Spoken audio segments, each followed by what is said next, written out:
साल 1977 में चुनाव में पराजय के 4 महीनों के अंदर ही इंदिरा गांधी हार के सदमे से बाहर आ गईं।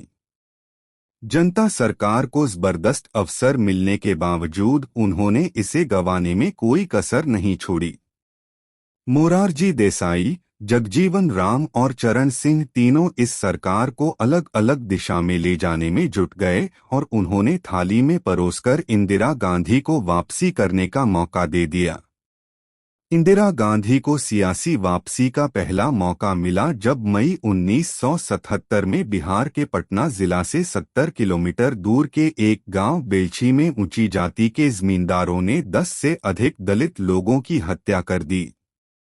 जब ये घटना हुई तो बहुत कम लोगों का ध्यान उस तरफ गया, लेकिन जुलाई में इंदिरा गांधी ने वहां के दलितों के प्रति सहानुभूति जताने के लिए वहां जाने का फैसला किया।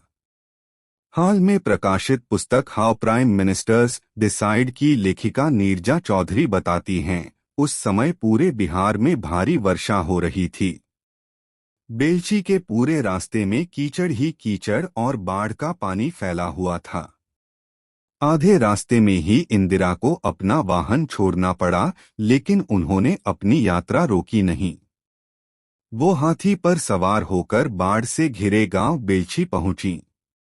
अखबारों में हाथी पर चढ़ी इंदिरा गांधी की तस्वीर से ये संदेश गया कि अभी वो मुकाबले में डटी हुई हैं। बेलछी के दलितों ने इंदिरा गांधी को हाथों हाथ लिया। इंदिरा ने वहां बैठकर उनकी व्यथा सुनी और उन्हें आश्वासन देते हुए कहा, मैं हूं ना। इंदिरा गांधी की बेलछी यात्रा का जिक्र मशहूर पत्रकार जनार्दन ठाकुर ने भी अपनी किताब Indira Gandhi and the power game में किया है। ठाकुर लिखते हैं, इंदिरा गांधी के साथ केदार पांडे, प्रतिभा सिंह, सरोज खापर्डे और जगन्नाथ मिश्र भी गए थे। कांग्रेस के नेता केदार पांडे ने कहा कि बेलछी तक कोई कार नहीं पहुंच सकती। इंदिरा गांधी ने कहा, हम पैदल जाएंगे, चाहे हमें रात भर चलना ही क्यों न पड़े। जैसा कि अंदेशा था, इंदिरा गांधी की जीप कीचड़ में फंस गई। उसको कीचड़ से खींचने के लिए एक ट्रैक्टर लाया गया, वो भी कीचड़ में फंस गया। इंदिरा गांधी ने अपनी साड़ी पिंडली तक उठाई और सड़कों पर भरे पानी में चलने लगीं। तभी उस इलाके के किसी शख्स ने वहां एक हाथी भेज दिया। इंदिरा उस हाथी पर चढ़ गईं। उनके पीछे डरते डरते प्रतिभा सिंह भी चढ़ी। उन्होंने इंदिरा की पीठ को जोर से पकड़ लिया। इंदिरा ने वहां से बेलछी तक का 3.5 घंटे का रास्ता हाथी की पीठ पर तय किया। आधी रात को वहां से लौटते हुए इंदिरा गांधी ने सड़क के किनारे एक स्कूल में भाषण भी दिया। अगले दिन इंदिरा गांधी जेपी से मिलने पटना में कदमकुआं स्थित उनके निवास स्थान पर गईं। इंदिरा सफेद रंग की किनारेदार साड़ी पहने हुए थीं। सर्वोदय नेता निर्मला देशपांडे उनके साथ थीं। जेपी उन्हें अपने छोटे से कमरे में ले गए जहां एक पलंग और 2 कुर्सियां थीं। इस मुलाकात में इंदिरा ने जेपी से न तो राजनीति पर बात की और न ही उन समस्याओं का जिक्र जिनका सामना वो उन दिनों कर रही थीं। इंदिरा के जेपी से मिलने से पहले संजय गांधी की पत्नी मेनका जेपी से मिल चुकी थीं। उन्होंने उनसे शिकायत की थी कि उनके फोन टैप किए जा रहे हैं और उनकी डाक खोलकर पढ़ी जा रही है। जेपी ये सुनकर बहुत नाराज हुए थे। मेनका के जाने के बाद जेपी के एक सहयोगी अपने आप को ये कहने से नहीं रोक पाए थे कि इंदिरा ने भी तो अपने विरोधियों के साथ ये सब कुछ किया था। इस पर जेपी का जवाब था, लेकिन अब देश में प्रजातंत्र बहाल हो चुका है।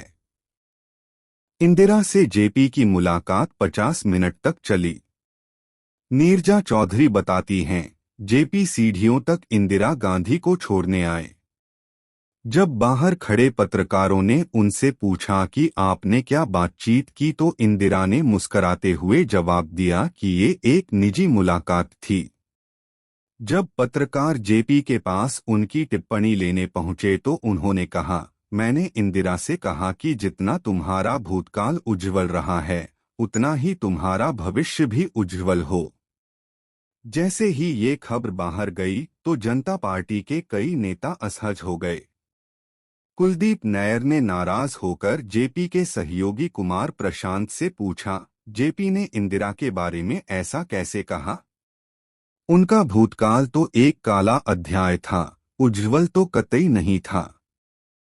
जब कुमार प्रशांत ने ये संदेश जेपी तक पहुंचाया तो उन्होंने पूछा, घर आए को दुआ दी जाती है या बद्दुआ देनी चाहिए?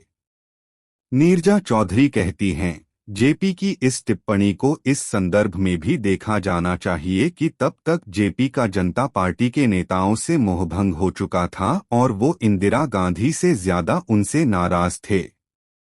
इंदिरा गांधी को कमबैक करने का तीसरा ब्रेक तब मिला जब उनको चुनाव में हराने वाले राजनारायण ये महसूस करने लगे कि जनता पार्टी सरकार में उनको वो जगह नहीं मिली जिसके कि वो हकदार थे। उन्होंने उन्हें बर्खास्त करने के लिए मोरारजी देसाई को कभी माफ नहीं किया। उन्होंने इंदिरा गांधी से मिलने की इच्छा प्रकट की। इंदिरा उनसे खुद तो नहीं मिली लेकिन उन्होंने अपने बेटे संजय गांधी को उनसे मिलने भेजा। उन दोनों के बीच मोहन मीकेंस के मालिक कपिल मोहन के पूसा रोड स्थित घर पर मुलाकातें होने लगीं। कमलनाथ या अकबर अहमद डंपी संजय गांधी को अपनी कार में बैठाकर राजनारायण से मिलाने ले जाते। इन मुलाकातों में मोरारजी देसाई की सरकार गिराने और चौधरी चरण सिंह को प्रधानमंत्री बनाने की रणनीति पर चर्चा होती। दोनों जानते थे कि चरण सिंह को प्रधानमंत्री बनाने के लिए उन्हें जनता पार्टी को तोड़ना होगा। नीरजा चौधरी लिखती हैं, एक दिन राजनारायण को खुश करने के लिए संजय गांधी ने उनसे कहा, आप भी प्रधानमंत्री बन सकते हैं। राजनारायण ने सिर जरूर हिलाया लेकिन वो संजय गांधी के झांसे में नहीं आए। उन्होंने कहा, ये सही है लेकिन फिलहाल चौधरी साहब को प्रधानमंत्री बन जाने दीजिए। तभी 1978 खत्म होते होते भाग्य ने इंदिरा गांधी का फिर साथ दिया। 21 अगस्त 1978 को गाजियाबाद के मोहन नगर में मोहन मीकेंस के कारखाने के बाहर एक कार एक्सीडेंट हुआ। वो एक मर्सिडीज कार थी जिसने एक व्यक्ति को कुचल दिया जिसकी घटनास्थल पर ही मौत हो गई। कार के अंदर बैठे शख्स ने इस डर से कि कहीं लोग उन्हें पीटने न लगें, कार मोहन मीकेंस के गेट के अंदर घुसा दी। गेट पर मौजूद सिपाही ने अंदर फोन कर दुर्घटना की जानकारी दी। कपिल मोहन के भतीजे अनिल बाली बाहर आए। उन्होंने कार में बैठे शख्स को पहचान लिया। वो रक्षा मंत्री जगजीवन राम के बेटे सुरेश राम थे। सुरेश राम ने बाली को बताया कि उनकी कार का पीछा किया जा रहा था। कार का पीछा कर रहे थे राजनारायण के दो चेले और जनता पार्टी के कार्यकर्ता केसी त्यागी और ओमपाल सिंह। अनिल बाली ने सुरेश राम को अपनी कंपनी की कार से उनके घर भेज दिया। अगले दिन सुरेश राम ने कश्मीरी गेट पुलिस स्टेशन पर प्रथम सूचना रिपोर्ट लिखाई जिसमें उन्होंने बाली को बताई कहानी से बिल्कुल अलग कहानी बयान की। उन्होंने कहा कि 20 अगस्त को उनका करीब 1 दर्जन लोगों ने अपहरण कर लिया था। वो उन्हें जबरदस्ती मोदीनगर ले गए थे जहां उनसे जबरदस्ती कुछ कागजों पर दस्तखत कराए गए। जब उन्होंने ऐसा करने से इनकार कर दिया तो उन्हें पीटा गया और वो बेहोश हो गए। जब वो होश में आए तो उन्हें बताया गया कि उन्होंने उनके साथ कार में बैठी महिला के साथ आपत्तिजनक अवस्था में तस्वीरें खींच ली हैं। नीरजा चौधरी बताती हैं, ओमपाल सिंह और केसी त्यागी कई दिनों से सुरेश राम का पीछा कर रहे थे क्योंकि वो कई गतिविधियों में लिप्त थे। उनको पता था कि सुरेश राम की दिल्ली कॉलेज की एक छात्रा गर्लफ्रेंड हुआ करती थी। वो पोलोरॉयड कैमरे से उसकी नग्न तस्वीरें खींचा करते थे। इन दोनों की पूरी कोशिश थी कि सुरेश राम और उनकी गर्लफ्रेंड की तस्वीरें उनके हाथ लग जाएं। ये तस्वीरें उन्हें सुरेश राम की उस कार में मिली जिसे सुरेश राम ड्राइव कर रहे थे। तस्वीरें मिलते ही इन दोनों ने उन्हें अपने नेता राजनारायण के पास पहुंचा दिया। उसी रात जगजीवन राम राजनारायण से मिलने कपिल मोहन के घर आए थे। दोनों के बीच करीब 20 मिनट तक बात हुई। बातचीत का कोई सार्थक परिणाम नहीं निकला और जगजीवन राम रात 11:45 पर अपने घर वापस चले गए। उनके जाने के बाद राजनारायण ने कपिल मोहन से कहा, अब ये काबू में आए हैं। अगले दिन राजनारायण ने प्रेस कॉन्फ्रेंस करके पूरी घटना का ब्यौरा दिया। पत्रकार फजल अहमद और अरुल लुइस ने इंडिया टुडे के 15 सितंबर 1978 के अंक में लिखा, राजनारायण से पूछा गया कि ओमपाल सिंह को वो तस्वीरें कैसे मिलीं। राजनारायण ने बताया कि ओमपाल सिंह ने सुरेश राम से सिगरेट मांगी। जब उन्होंने सिगरेट देने के लिए अपनी कार का ग्लव बॉक्स खोला तो सिगरेट के पैकेट के साथ वो तस्वीरें नीचे गिर पड़ी। ओमपाल सिंह ने वो तस्वीरें उठा लीं और सुरेश राम को वापस नहीं कीं। हालांकि उन्हें वापस लेने के लिए सुरेश राम ने उन्हें पैसे का प्रलोभन भी दिया। राजनारायण के पास सुरेश राम और उनकी गर्लफ्रेंड की करीब 40 से 50 तस्वीरें थीं। उन्होंने करीब 15 तस्वीरें कपिल मोहन को दे दीं और बाकी अपने पास रख लीं। नीरजा चौधरी आगे बताती हैं, जैसे ही राजनारायण अपने घर गए कपिल मोहन ने अपने भतीजे अनिल बाली से कहा, इसी वक्त इन तस्वीरों को संजय गांधी के पास ले जाओ। बाली 12 विलिंगटन क्रेसेंट रोड रात 1 बजे पहुंचे। संजय गांधी उस समय सोने जा चुके थे। उन्हें जगाया गया। संजय गांधी ने कहा, ये कोई आने का वक्त है। बाली ने सुरेश राम की तस्वीरें उनके हवाले कर दीं। संजय गांधी बिना कोई शब्द कहे घर के अंदर गए और इंदिरा गांधी को जगा दिया। अगले दिन यानी 22 अगस्त को सुबह 9 बजे जनता पार्टी के सांसद कृष्णकांत के टेलीग्राफ लेन स्थित घर का फोन बजा। दूसरे छोर पर जगजीवन राम थे। फोन रखते ही उन्होंने अपने परिवार वालों से कहा, एक और बेटे ने अपने बाप को डुबो दिया। 10 मिनट बाद रक्षा मंत्री की सरकारी कार कृष्णकांत के घर पर आकर रुकी। वो उनकी कार पर बैठकर जगजीवन राम के कृष्ण मेनन मार्ग स्थित घर पर गए। जगजीवन राम ने सभी लोगों से कमरे से बाहर चले जाने के लिए कहा।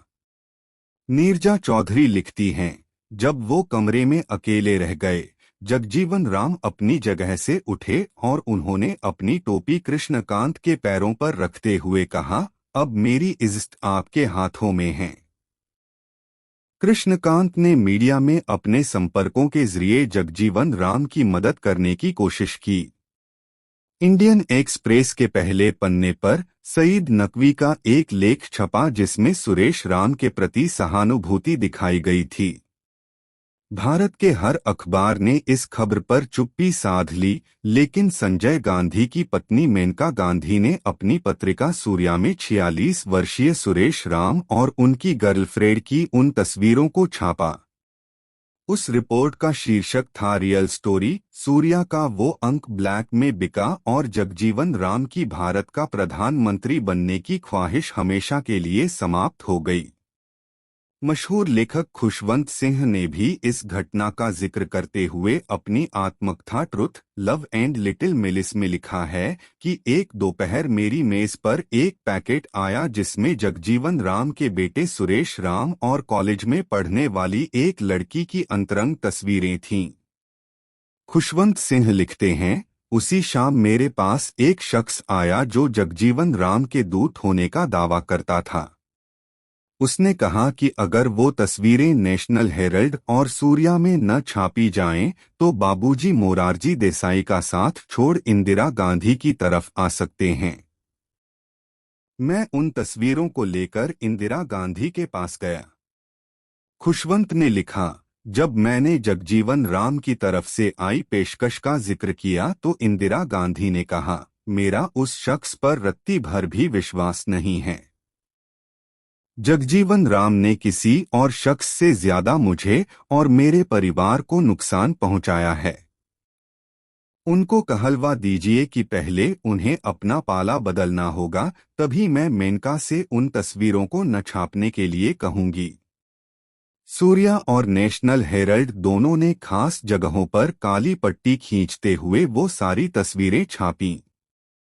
इंदिरा गांधी और चरण सिंह दोनों को पता था कि मोरारजी देसाई के इस्तीफा देने के बाद जगजीवन राम प्रधानमंत्री पद के सबसे बड़े दावेदार हो सकते थे, लेकिन इस स्कैंडल के सामने आते ही वो हाशिए में चले गए और फिर उससे कभी उबर नहीं पाए।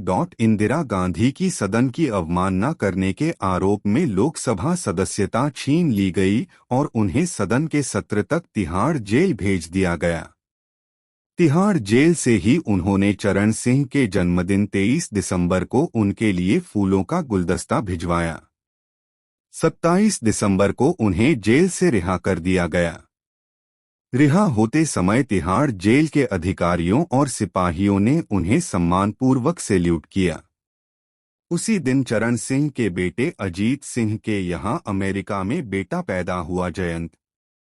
चरण सिंह ने सत्यपाल मलिक के जरिए इंदिरा गांधी को संदेश भिजवाया, अगर श्रीमती गांधी हमारे यहाँ चाय पी लेंगी तो मोरारजी ठीक हो जाएंगे। जब इंदिरा गांधी चरण सिंह के घर पहुंची तो उन्होंने गेट पर जाकर उनका स्वागत किया। इस मुलाकात के जरिए चरण सिंह मोरारजी देसाई को संदेश भेजना चाह रहे थे कि अगर जरूरत पड़ी तो वो इंदिरा गांधी से दोस्ती कर सकते हैं। उधर इंदिरा गांधी भी ये जताना चाह रही थीं कि वो भी जनता पार्टी के असंतुष्ट नेता से मिलकर उनके लिए परेशानी खड़ी कर सकती हैं। इस सब की परिणति मोरारजी देसाई के प्रधानमंत्री पद से इस्तीफे और चरण सिंह के प्रधानमंत्री बनने से हुई। शपथ लेने के बाद चरण सिंह ने इंदिरा गांधी को फोन किया कि वो उनके निवास विलिंगटन क्रेसेंट में आकर उन्हें धन्यवाद देंगे। नीरजा चौधरी बताती हैं, चरण सिंह बीजू पटनायक को देखने राम मनोहर लोहिया अस्पताल जा रहे थे। वहां से लौटते हुए उन्हें इंदिरा गांधी के निवास पर रुकना था, लेकिन इस बीच उनके एक रिश्तेदार ने उन्हें सलाह दी कि आप उनके यहाँ क्यों जा रहे हैं। अब आप प्रधानमंत्री हैं, उनको आपसे मिलने आना चाहिए। चरण सिंह ने इंदिरा गांधी के यहाँ न जाने का फैसला किया। यह सब जैसे हुआ वह किसी फिल्मी दृश्य से कम नहीं था। नीरजा बताती हैं, इंदिरा गांधी अपने घर के पोर्टिको में हाथ में गुलदस्ता लिए चरण सिंह का इंतजार कर रही थीं।